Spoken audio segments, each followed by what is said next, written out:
One man said, even if I don't get into this program, I felt like the world forgot us.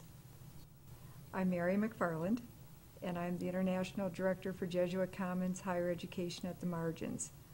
And that is a new initiative, Higher Education at the Margins of the Jesuits, to provide higher education to those who are in areas that are unserved or underserved by higher education. And then he has been here in the camp for 13 good years. You know, we have a lot of people ask us the question about why educate refugees if they can't work. And it's been a wonderful question to really go back to what is the intent of education. So can you tell us why you would like to join the university program? It's my dream. It's my dream. What we're doing is trying to design and experiment with a model of higher education that truly reaches people who have an intense desire to learn and have had no access because of life circumstances. Because education is about freeing, in a sense, what's already here.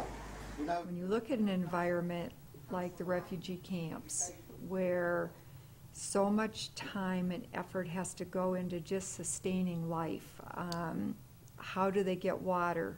They are in areas that are very arid, depleted of wood, so how do they burn anything to get water to boil or to cook? So there are absolutely genius people that live in these areas. If a genius is born in the camp, the chances of actualizing what could really happen for the world, for that person to actualize what they could do, it's very slim. Because they usually do like this, I want to demonstrate first.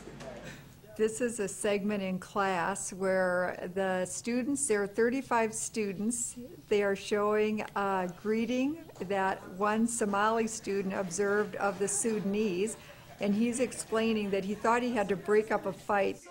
And so as they started to get an appreciation for just what goes into something as simple as a greeting that could create misunderstanding, I think there's this curiosity about, well, how do we learn these things from each other?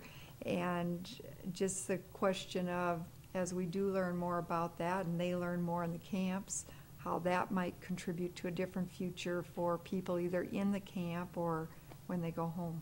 The students talked about things like in the cultural mismatch part, in addition to greetings, they talked about food. Food in many countries, because it is so sparse, is honored. And that means for a family, when they sit down to eat, they don't talk.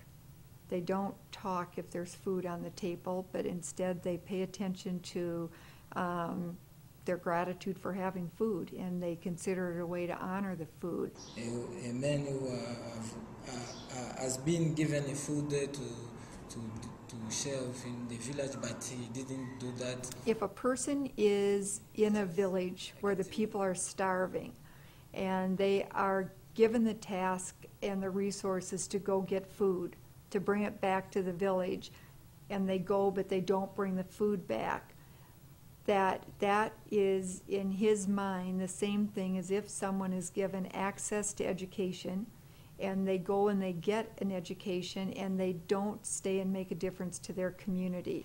So that's what this young man is responding to.